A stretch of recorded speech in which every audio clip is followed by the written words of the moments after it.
Obrigado, Senhor, pela tua presença.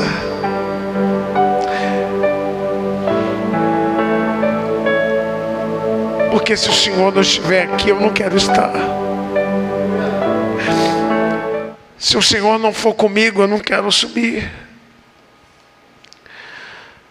Eu não quero dar um passo se o Senhor não estiver comigo, Pai.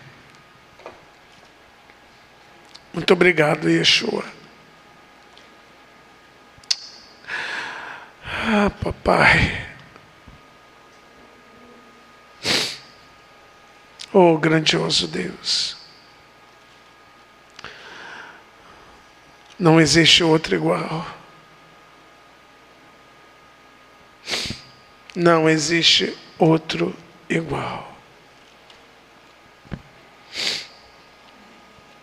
Vocês creem nisso?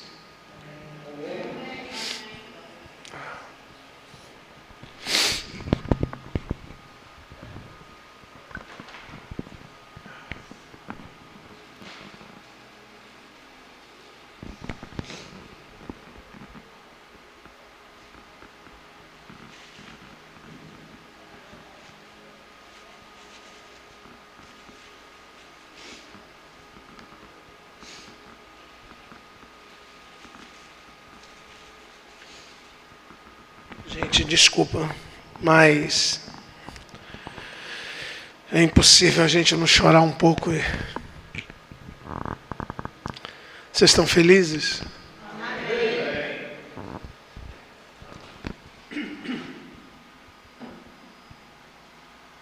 A gente precisa orar, sabia?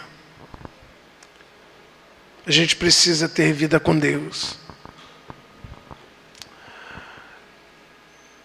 E eu quero falar de algo muito especial nessa noite. Aquilo que Deus tem preparado para cada um de nós. E nós vamos para o livro de o primeiro livro dos Reis.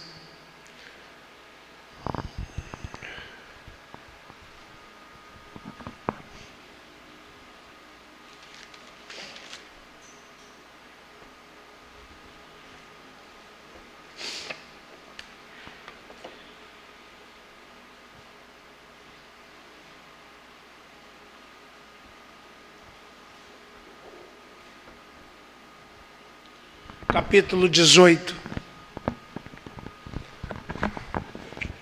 Gente, quando eu entro em adoração, eu não quero parar.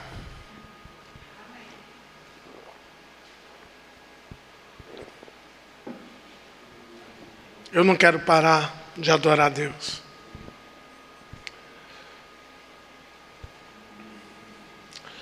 Eu prometo que eu não vou demorar.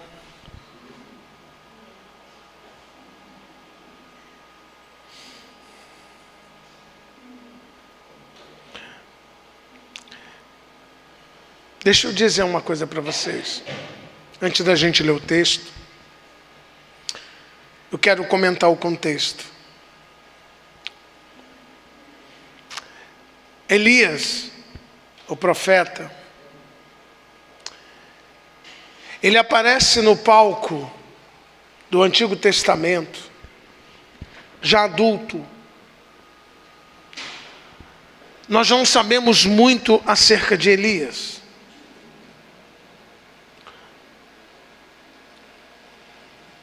A Bíblia já diz que Elias, ele se apresenta dentro de um contexto onde o reino de Israel se encontrava na mão de Acabe,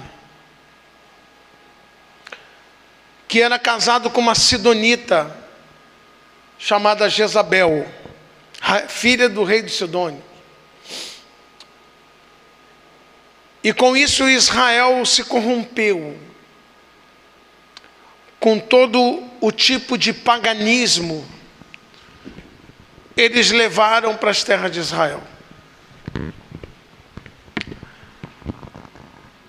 E eles faziam o que bem queriam. A coisa era tão séria que certa vez Nabote tinha uma vinha ao lado do palácio de Acabe.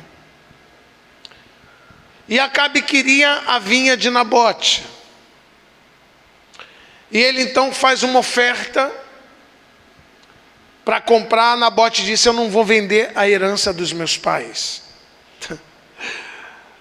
Hoje, 3 horas da manhã, eu e a apóstola, a gente estava comentando sobre esse negócio de herança. A gente acordou 3 horas da manhã. E a gente ficou até de manhã, até o sol nascer, né, filha? E a gente falando sobre herança.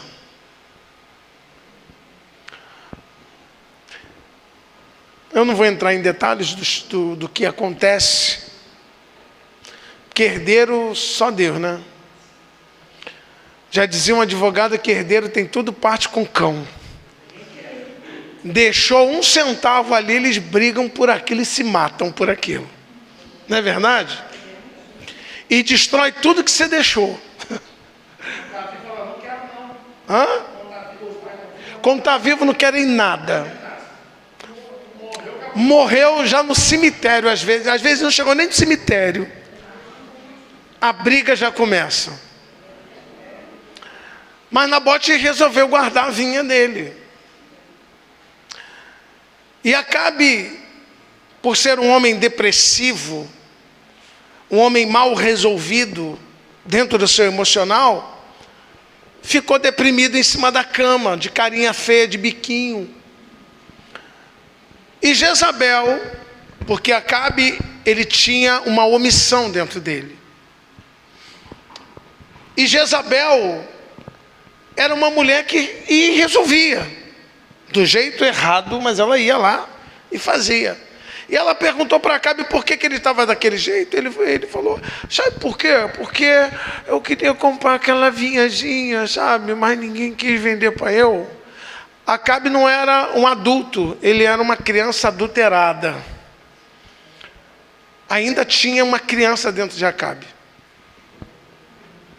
E Jezabel, então, ela resolve o problema dentro da corrupção.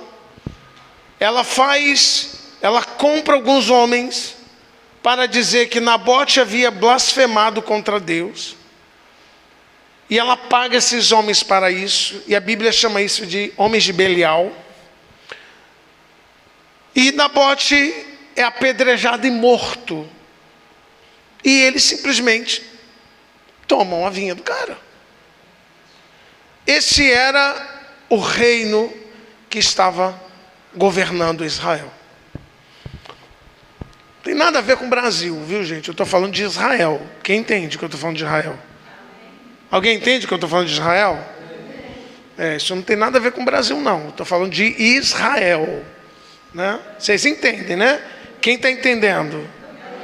É Israel, né? Não é o Brasil. Tá. Muito bem. Então, depois editem, tá?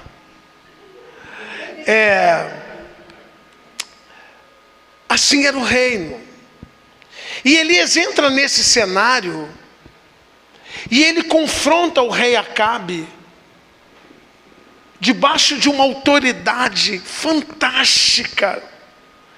E ele chega para Acabe e diz: não vai chover, segundo a palavra de Deus. Amém?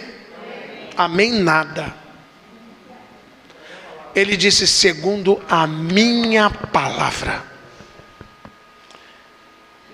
Que autoridade esse homem tinha diante de Deus. Pegou a chave da fé, que só cabe na fechadura de Deus, tranca o céu e Acabe estremece. 3 anos e meio não caiu uma gota de chuva e nem orvalho. E ele foge. E ele vai fugir para onde? Para a terra da maior inimiga dele. ele vai lá para a terra da Jezabel. Primeiro ele para no ribeiro, e ele bebe água do ribeiro, e a Bíblia diz que os corvos levam pão e carne.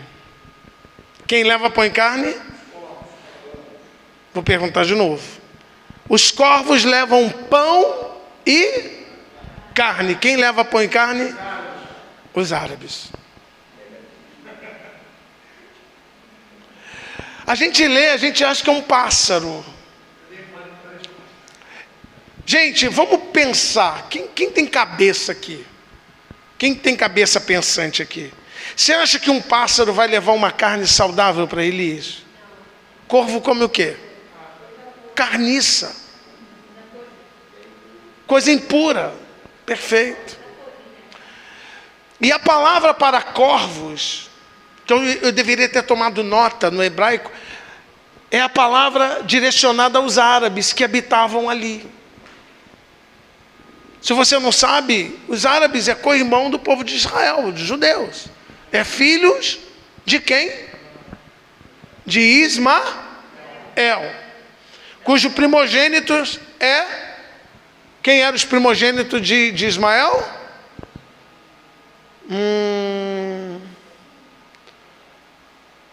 Quedar e Nebaiote. Amém? Então, essa palavra dentro do hebraico para corvos era árabes. Tem um filme na Netflix, eu não sei se ainda tem, chamados assim, Os Corvos do Ei, que está assim, os corvos do Estado Islâmico. Ei é Estado Islâmico, ou seja, os árabes. Essa palavra corvos no hebraico tem significado os árabes. Mas a igreja acredita que foi o pão e carne, porque isso foi ensinado há séculos para a gente. Mas, você voltando no texto, você entende. E ele comia e bebia da água, até que o ribeiro seca.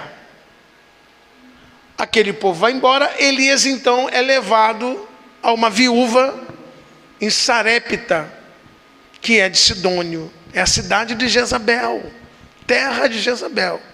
Só um homem de Deus mesmo para esconder do inimigo dele na terra do inimigo, né? Não é verdade? Só Deus mesmo, né? Ele está fugindo do inimigo e ele se esconde aonde, Raquel? Na terra do inimigo. Não é? E ele vai, porque Deus falou, vai porque eu ordenei uma viúva que te sustente. Ele vai e fica lá naquela viúva. Todo mundo conhece a história da viúva de Sarepta, que é uma história muito fantástica, eu acho muito lindo, mas eu não quero me apegar a isso, eu estou dando uma introdução. E até que Deus fala assim, agora vai e se apresente a Acabe. Então Elias vai e se apresente a Acabe, porque Acabe tinha mandado matar, junto de Jezabel, tinha mandado matar todos os profetas do Senhor. E Elias se encontra com Acabe, e Acabe ainda afronta ele, chama ele de perturbador de Israel. És tu o perturbador de Israel? Ele diz, perturbador de Israel é você e sua casa. E eu sou homem de Deus quando está debaixo de unção, gente. É uma outra história. Eu tenho falado aqui, a unção quebra o jugo. Se você quer uma coisa na sua vida, de verdade, igreja, olha para mim. Se você deseja alguma coisa dos céus, nunca negocie a sua unção.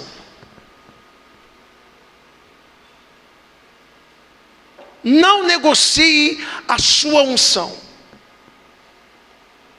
Porque a tua boca, debaixo de um manto profético, ele gera um milagre. Dê um aplauso ao Senhor. Dá um glória a Deus. E ele diz, confronta Acabe naquele momento e diz, vai, arruma tudo porque a chuva vai vir.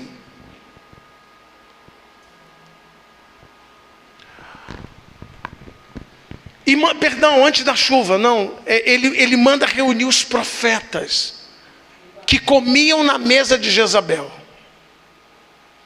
Vai lá e reúne eles no Monte Carmelo. E ele lança um desafio. Dai-nos os sacrifícios, e o Deus que responder por fogo vai ser Deus. Os profetas vão e preparam lá o sacrifício para Baal, se retalham todos, se cortam todos, preparam o sacrifício, chamando por Baal, mas Baal não responde. E o texto que eu quero pegar começa agora.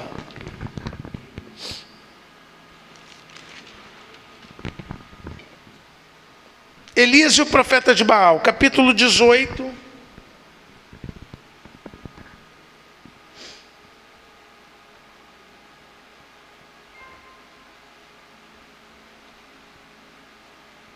Versículo 30. Que no 29 diz: cedeu que passado o meio-dia profetizaram eles até a oferta de manjares, até que a oferta de manjares se oferecesse.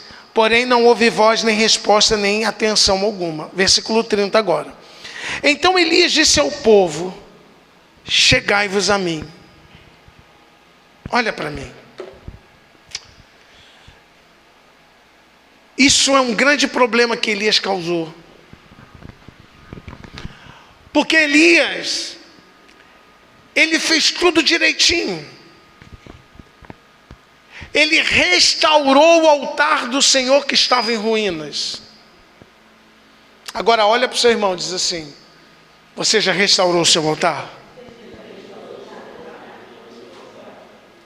Altar serve para quê, hein? E guarda a palavra, chegai-vos a mim, tá? Guarda essa palavra, chegai-vos a mim. Guarda isso. Ele vai e manda restaurar com 12 pedras que representavam as 12 tribos dos filhos de Israel. Ele restaura o altar, o local do sacrifício, o local aonde ele iria apresentar o sacrifício a Deus. Manda cavar um rego em volta. Mandou, num tempo de seca, ele mandou pegar toda a água e derramar sobre o sacrifício. Mandou outra vez, a ponto da água encher todas aquelas valas que ele fez ao lado, que chama-se de rego. Ele dificultou o máximo na situação. Numa pequena oração, Deus mandou fogo e consumiu o sacrifício, amém? E Elias foi conhecido como o profeta do fogo. Um homem que se movia em Deus através do fogo. Ficou marcado. E depois que tudo isso aconteceu, ele mandou que se matasse todos os profetas de Baal.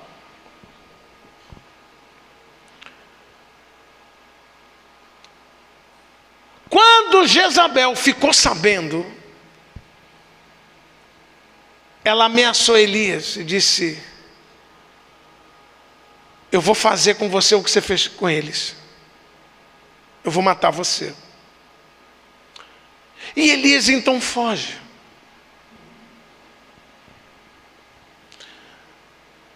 O grande problema, muitas vezes, quando nós temos a unção e não procuramos um tratamento emocional, criamos um povo para nós. Elias podia ter usado uma palavra: chegai-vos a Deus. Mas ele disse: chegai-vos a mim. E quando a coisa apertou, ele correu.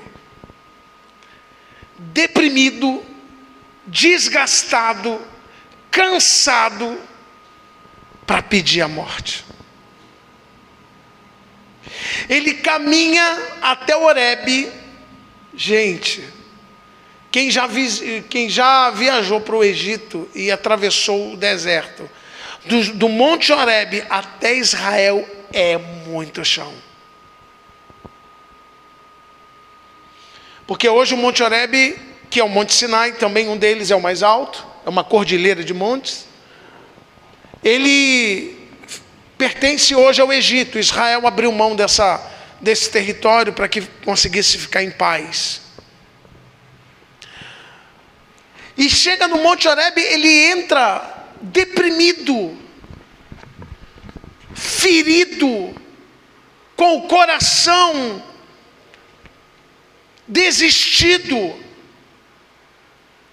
mesmo debaixo de unção que tinha, mesmo diante de uma validação que Deus tinha dado a Elias, porque Elias, quando disse segundo a minha palavra, Deus validou.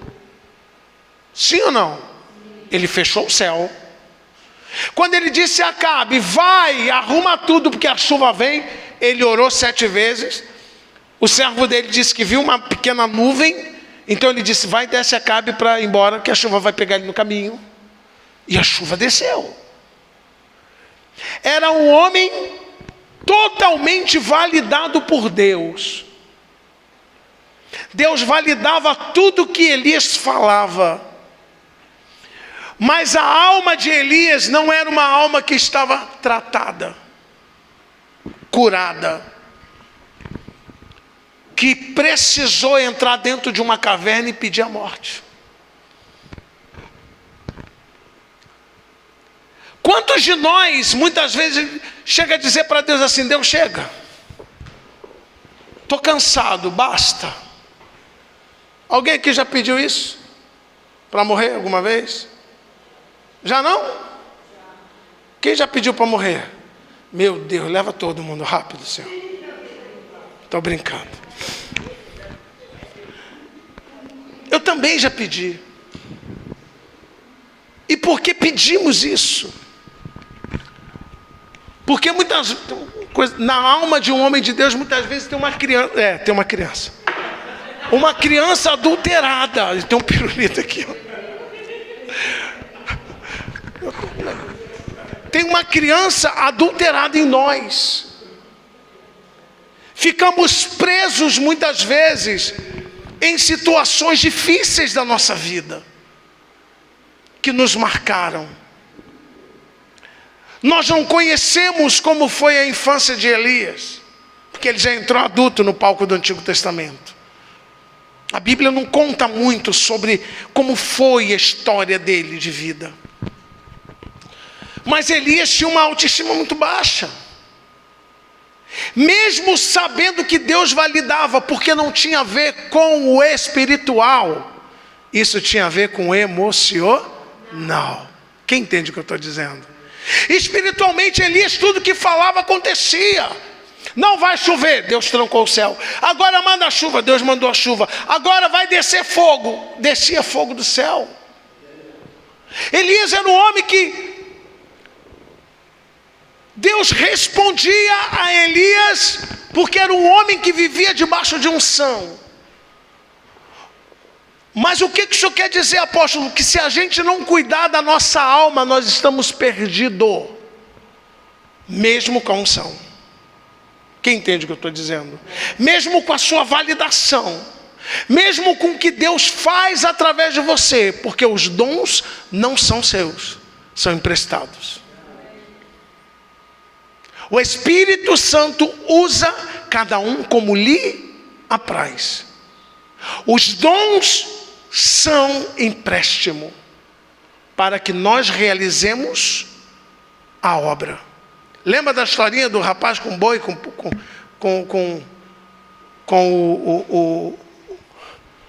o canário? Quem lembra? Que eu falo aqui sempre. Quem não lembra, levanta a mão. Você não lembra, não? Pai, o que é unção? O boi pastando, o canário cantando. Quem lembra? Só 2 pessoas. É mesmo? 3. O filho perguntou ao pai o que é unção. O pai tentou explicar, não conseguiu. Aí viu o boi pastando, disse, filho, está vendo o boi pastando? Aquilo não é unção. Pousou um canário, o pastor Sandro Começou a cantar, o pai, olha esse canário, está vendo ele cantando? Isso não é unção. Mas quando você vê o boi no galho cantando igual canário, é unção. Porque a unção é a habilidade para você fazer o que humanamente você não faz. E Elias tinha. Elias, Deus validava ele, porque ele vivia debaixo da unção. Mas a alma de Elias era uma alma amargurada muitas vezes. Vivia cansado, reclamando, pedindo Deus para tirar a sua vida. Basta, eu não sou melhor que os meus pais. Um homem que, se ele falasse assim, Deus mata Jezabel, eu acho que Deus mandava um raio e matava ela na hora. Ué, os profetas de Baal não morreram na mão dele? Quantos eram? Quantos profetas eram de Baal ali? 400. E mais o do poste ídolo. Era muito homem, gente. Era muito profetas. E ele sozinho enfrentou aquilo tudo, debaixo de unção. Então você pode ter o seu chamado. Você pode estar debaixo da unção, porque ela vai funcionar. Mas se você não tiver tratado interiormente, você pode perder o que você tem de maior valor. Porque o próprio Yeshua disse, o que adianta o homem ganhar o mundo inteiro e perder a sua alma? Perder a sua alma. E eu já expliquei que a alma é constituída pelo intelecto, pensamentos, emoções, sentimentos, desejo, vontades. Isso é o que constitui a nossa alma. E muitas vezes ficamos magoados, feridos, trazemos uma carga desde a nossa infância, muitas vezes. Gente, esse pirulito aqui veio mandado, né? Dentro da nossa alma. A gente começa a pensar com as nossas feridas. Tomamos atitudes infantis às vezes. E às vezes a gente pergunta, por que eu tomei essa atitude? Sou homem de Deus, sou mulher de Deus, sou servo de Deus. Por que eu estou agindo dessa forma? Porque a alma dá comandos. Ela comandava Acabe. Acabe ficava na cama lá reclamando, deprimido. Elias não era diferente, foi para a caverna. Deus precisou vir tratar com Elias na alma, para que Elias pudesse subir aos céus numa carruagem de fogo.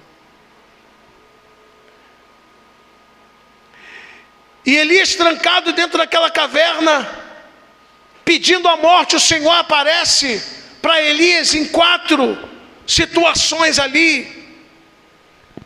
Veio fogo, veio chuva, veio terremoto. E a Bíblia diz que Deus não estava naquilo. Mas eu creio que aquilo já era um tratamento. Porque os terremotos que vêm na nossa vida muitas vezes vêm para nos tratar. As tempestades que vêm sobre nós muitas vezes precisam vir para tratar essa criança que existe em nós. Por que fugimos? Você já parou para pensar por que tem tantas pessoas hoje presas nas drogas? No álcool? Álcool é droga também. Por quê? Fuga. Os orebes, os montes, onde as pessoas vão se esconderem. Se escondem através do álcool, se esconde através da droga, se esconde através da prostituição, se esconde através das pornografias da vida. Pessoas que acabam vivendo a codependência emocional.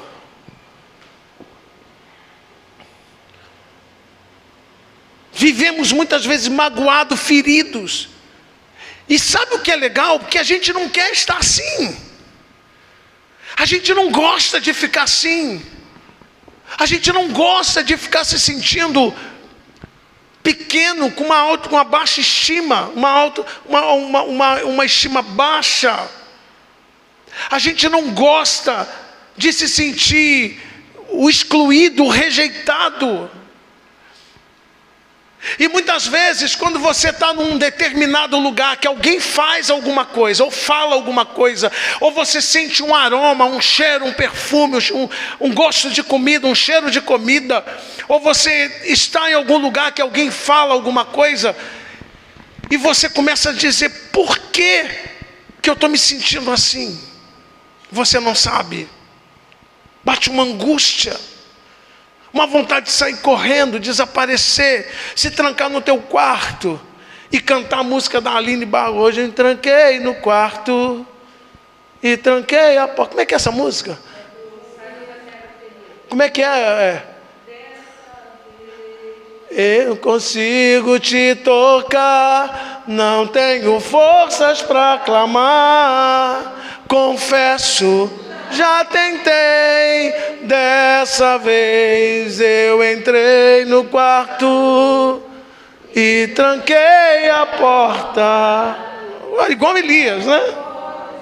Só tu podes me encontrar. Porque a pessoa às vezes tem que ficar assim, porque ela precisa tratar essa criança que foi adulterada.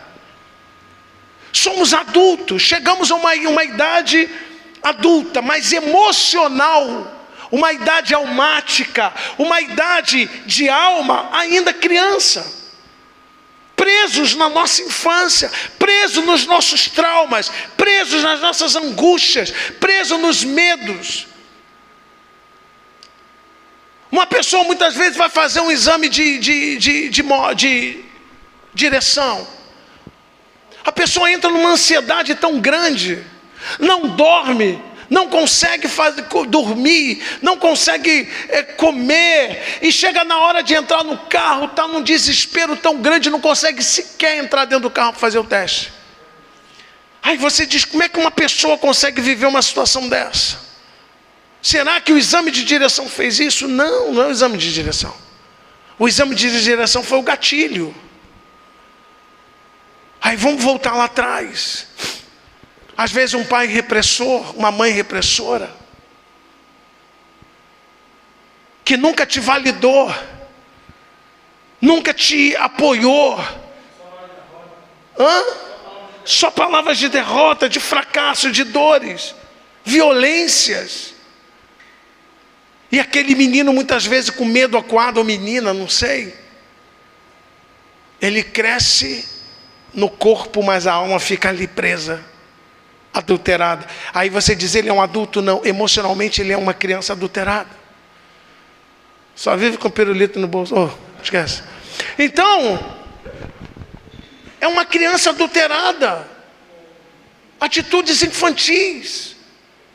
Elias tinha autoridade para dizer para Jezabel, eu te repreendo, morra, seja lá, faça qualquer coisa. Deus precisa chegar para Elias e falar, o que você está fazendo aí, Elias? O que fazes aí? Sabe, Senhor, tem uma mulher lá que eu casei, tem um marido, sabe, Senhor, que os meus filhos, o meu neto, o 9 dedos, cortou o meu benefício. Sabe o que é? O cara mandou me prender só porque eu passei o batom. As pessoas vivem murmurando assim, choramingando, quando nós temos uma autoridade diante de Deus. Jesus disse, se crê.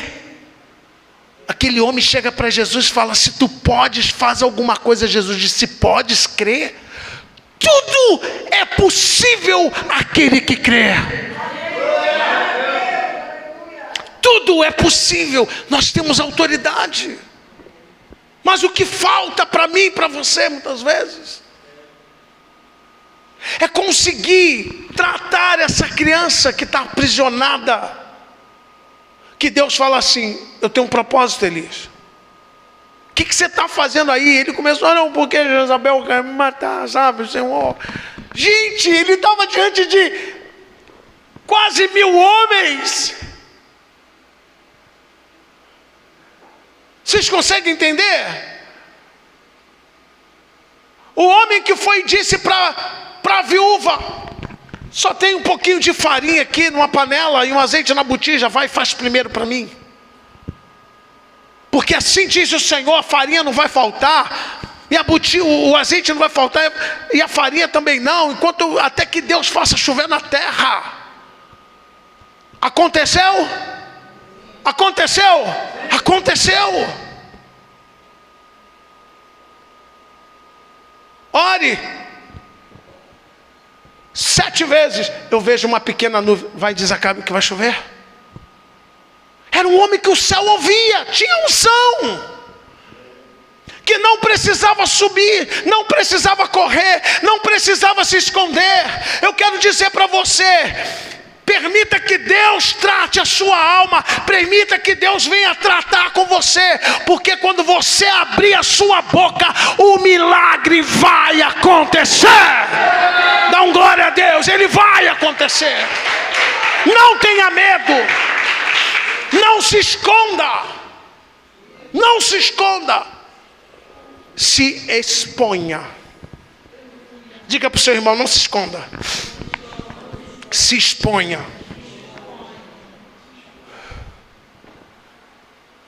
Que fazes aí, Elias? Agora estão tentando tirar a minha vida, Senhor. Vai, palavra bonita que eu gosto, techuvá, faz o caminho de volta. Vai, faz o caminho de volta. E às vezes a gente precisa fazer o caminho de volta. Sabe como? Nesse sentido, volte nas suas lembranças. Entre em contato com as suas lembranças lá atrás. Vai buscar o motivo pelo qual você está tomando algumas atitudes que não deveria. Porque você tem unção. Deus é com você. Posso ouvir um amém? Amém. Deus é com você. Então volta. Volta no teu emocional. Volta nas suas lembranças. Se você não consegue lembrar de coisa, procura seus pais. Procura pessoas que conheceram você e pergunta: como é que foi minha história? De coisas que eu não consigo lembrar na minha. Vai, faz o caminho de volta. E Elias volta pelo caminho e pelo deserto de Damasco. Ele teve que atravessar o deserto de novo. Ai, eu não quero passar o deserto não. Às vezes a gente tem que passar de novo. Mas eu não quero passar no deserto não, mas pode. Vai passar no deserto de novo. Ninguém mandou você ir para a caverna. Volta, Elias. Você ainda tem Jeú para ungir. Você tem Eliseu.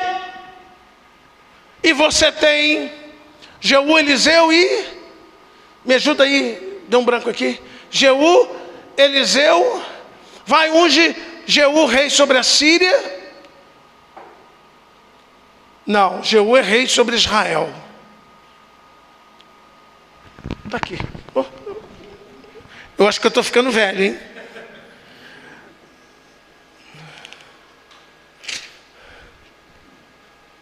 Vai pelo caminho do deserto de Damasco, versículo 15 do 19. Unge Azael, rei sobre a Síria. Perdão, era esse o nome que eu queria lembrar. Também Jeú, filho de Nissi, ungirá rei de Israel. E Eliseu, filho de Safete de Abel-Meolá, ungirá profeta em teu lugar. Ei, ainda tem uma obra para você fazer. Talvez você não me ouviu, eu vou repetir. Ainda tem uma obra para você fazer. Até o dia que eu te chamar, você tem uma obra para fazer.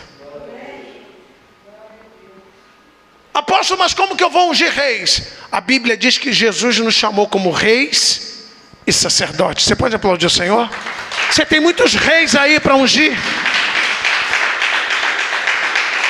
Quantos Azael aí para ungir na Síria?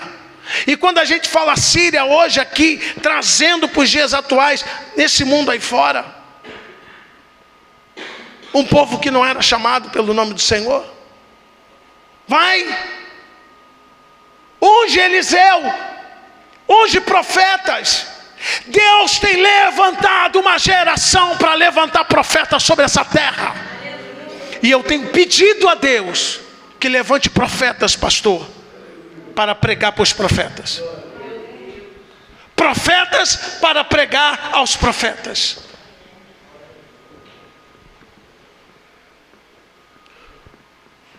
Você ainda vai ungir Eliseu.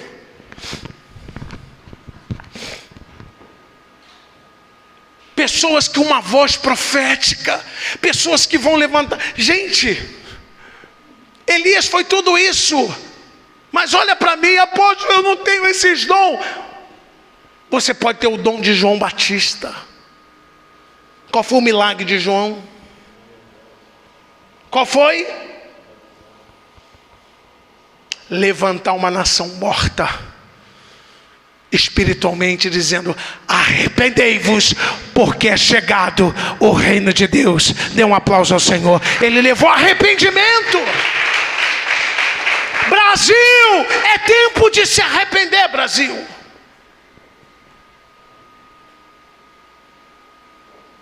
É tempo, Brasil, de se arrepender.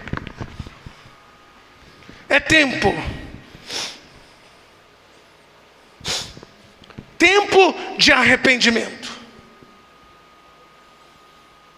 É o tempo do arrependimento. Nós precisamos levar essa nação brasileira a um arrependimento muito sério. A igreja de Cristo precisa se arrepender. Fazer techuvá, caminho de volta. Voltar aos princípios. Voltar aos oráculos do Eterno. Deus quer levantar uma geração dos últimos dias.